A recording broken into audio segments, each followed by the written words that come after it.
친동생이 또 그 당시 대검 중수부의 또 부장검사였어요. 지금도 검찰에 몸담고 있는 윤대진 검사장입니다. 그리고 굉장히 오래전부터 이 윤석열, 윤대진 이 두 분은 쌍윤 이렇게 부르기도 하고 대윤, 소윤 이렇게 부르기도 할 정도로 두 분이 친밀도가 남달랐다고 알려져 있어요. 어쨌든 자기가 친동생처럼 생각하는 윤대진 씨의 친형 윤우진 씨를 위해서 변호사를 소개해줬다. 이거는 사실 변호사법을 위반한 범죄 행위입니다. 그것도 굉장히 심각한 범죄 행위입니다. 이게 왜 문제가 되냐면 우리나라에는 이제 변호사법이라는 게 있어요. 판검사의 조력을 받을 수 있는 정도의 사회적 위치에 있는 사람들과 비교했을 때 그런 인맥이 없는 사람들도 아무런 불이익을 받지 않도록 하기 위해서 그런 인권을 보호하기 위해서 만든 법입니다. 이 변호사법에서 굉장히 중요한 조항 중에 하나가 수사기관에 종사하는 사람은 자기가 근무하고 있는 근무처에서 다루는 사건에 대해서 누구에게도 변호사를 소개하거나 알선하거나 유인해서는 안 된다 이렇게 돼 있어요. 수사나 재판을 받는 사람들이 불이익을 받아서는 안 된다라는 취지를 담고 있는 거죠.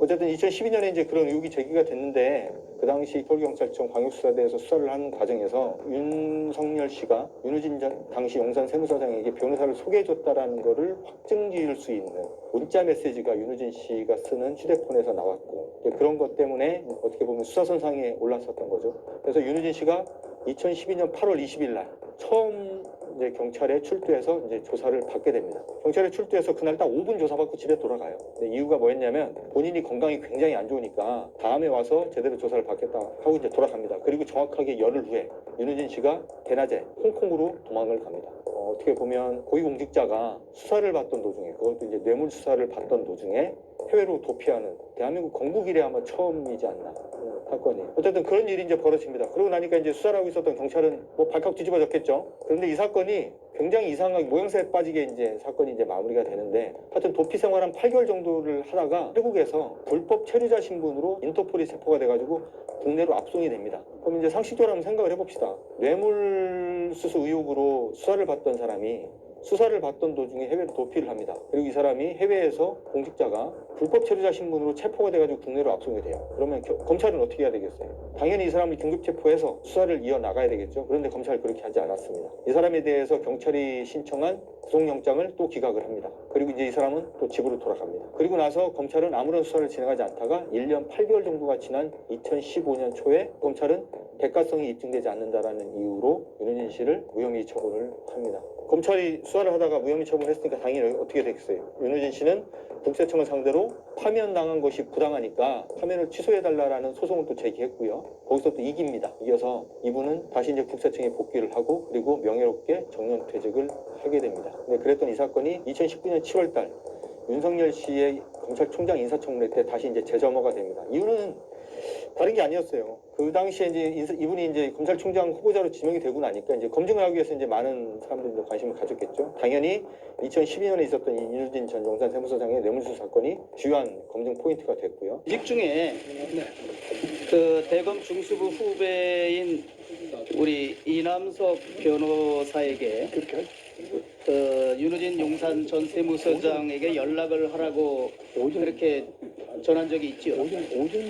그런 사실 없습니다. 그런데 윤석열 씨가 거짓말을 합니다. 그러니까 2012년도에는 저에게 본인이 윤우진 씨에게 자신의 후배 검사 출신인 이남석 변호사를 소개해줬다라고 이제 분명히 말했었던 이 사람이 인사청문회에서는 자기는 변호사를 소개한 사실이 없고 그리고 어떤 식으로든 이 사건에 관여한 사실이 없다 이제 이렇게 거짓말을 합니다. 저보다 그 이남석 변호사를 그 동생인 윤대진 과장이 훨씬 잘 알고 바로 그 과에서 그 근무하다가 나간 변호사이기 때문에 제가 소개를 할 아무런 이유가 없습니다. 근데 사실은 제가 2012년도에 이 사건을 취재하면서 윤석열 씨하고 나눴던 26분 분량의 전화통화 녹음 파일을 잘 가지고 있었습니다. 이분이 인사청문회에서 이제 거짓말하는 걸 확인한 다음에 녹음했었던 녹음 파일을 다시 한번 들어보니까 분명하게 저에게는 2012년에 자신이 변호사를 소개해줬다라고 인정을 하는 것이 이제 확인이 됐었고 이게 대진이가 이철규 집어넣었다고 얘들이 지금 형을 지금 거는 거구나 하고 생각이 딱 스치더라고 내가. 네네. 그래가지고 일단 이 사람한테 변호사가 일단 필요하겠다. 네네. 그리고 지금부터는 내가 이 양반하고 무슨 사건 갖고 상담을 하면 내가 안 되겠다 싶어가지고 내가 그 우리 중수부 연구하다 막 나간 이남석이 보고 일단 네가 지금 대진이한테는 얘기하지 말고 대진이 한참 일하니까 이게 또 형 문제 가지고 형 문제 가지고 괜히 머리 쓰면 안 되니까 네가 그러면은 윤우진 사장 한번 만나봐라. 네가 만약에 선임을 할 수 있으면 선임을 해서 네가 좀 도와드리든가. 이제 이렇게 했단 말이에요.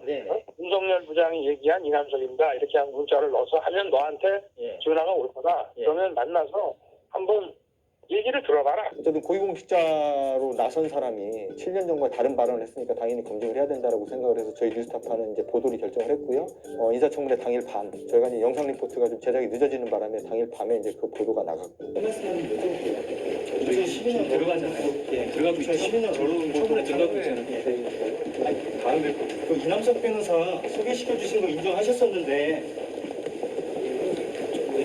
그 당시에는 이제 윤석열 씨가 굉장히 많은 이제 국민들로부터 지지를 받고 있는 이제 사람이었죠. 검찰총장 후보 임명이 적절하다라는 뭐 시민들의 지지가 굉장히 높을 때였는데, 하여튼 그럴 때 이제 뭐 그분들 입장에서 이제 찬물을 끼얹는 보도가 이제 뉴스타파에서 나간 거죠.